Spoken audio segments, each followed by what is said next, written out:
प्रधानमंत्री जो बोलते हैं वो करते नहीं हैं, जो गारंटियां देते हैं उनके विपरीत होते हैं। मोदी ने 2014 में 2 करोड़ लोगों को रोजगार देने का कहा था और 10 साल बाद देश में बेरोजगारी सबसे ज़्यादा है। आर्थिक संकट बढ़ गया है और 80% संपत्तियां 20% लोगों के पास पहुंच गई हैं। जनता महंगाई की मार झेल रही है। काला धन वापस नहीं आया, किसी के खाते में 15 लाख नहीं पहुंचे और कांग्रेस जो कहती है करती है। हमने शिक्षा, भूमि, भोजन, सूचना का अधिकार आदि की गारंटियां दी और पूरी भी की। हम किसानों की मांगों का समर्थन करते हैं।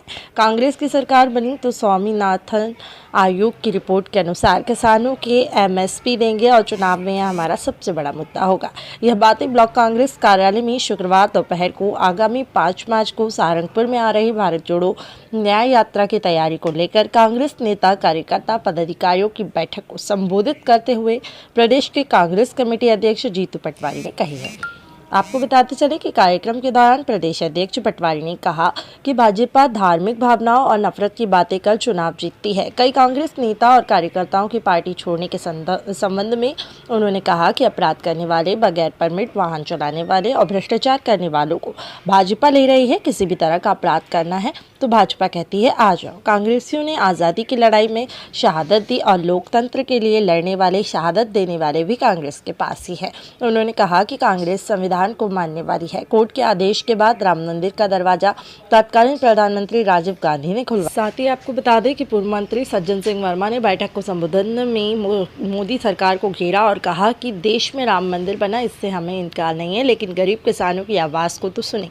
पहले किसानों ने 3 काले कानून हटाने और एमएसपी की मांग को लेकर आंदोलन किया था, जिसमें 700 किसानों की मौत हो गई थी। अपनी फसल को उचित मूल्य लेने के लिए फिर किसान दिल्ली की बॉर्डर पर संघर्ष कर रहा है, लेकिन मोदी को सुनाई नहीं देता। उन्होंने मंच से पूर्व मुख्यमंत्री दिग्विजय सिंह की पार्टी के लिए जाने वाले मेहनत की प्रशंसा करते हुए कहा कि दिग्विजय सिंह ईवीएम के विरुद्ध लड़ाई लड़ रहे हैं। वह एक नेता है तो ईवीएम की जड़ तक पहुंच चुके हैं और उन्होंने राष्ट्रीय स्तर पर पार्टी ने किसके लिए जिम्मेदारी सौंपी है, ईवीएम की गड़बड़ी के बारे में भी जल्द खुलासा करेंगे, यह बात कही।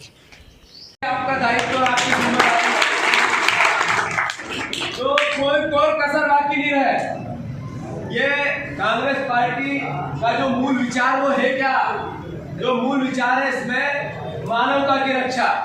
भोलेनाथ के सृष्टि में के निर्माता है त्रिकाल योगी, उन्होंने क्या मैसेज है उनकी पूरी शिव पुराण का? मानवता और जीव मात्र की रक्षा।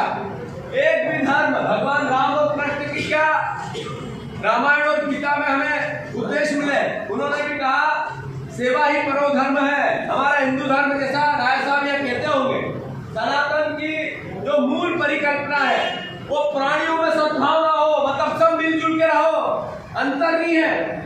भारतीय जनता पार्टी का काम सिर्फ एक है, जहाँ पाटीदार समाज का लोग ज्यादा है तो उनका खिलाफ बाकी सबका गाँव में कर लूं, कोई बात नहीं। ठाकुर समाज का राजपूत ज्यादा है तो उनका खिलाफ सबका कर लूं। कहीं दलित समाज का अपना ST/SC का ज्यादा है तो उनका खिलाफ सब बाकी ना कर। मतलब इनने धार्मिक आधार पर फूट नहीं भटकते, ये जाति आधार पर भी फूट भटकने की विचारधारा है। तो मैं आप सबसे अभी प्रियवत जी कह रहे थे, अरे भगवान राम का मंदिर बना, कोर्ट ने निर्देश दिया, राजीव जी उस समय देश के प्रधानमंत्री थे, उन्होंने ताले खुलवाए। जब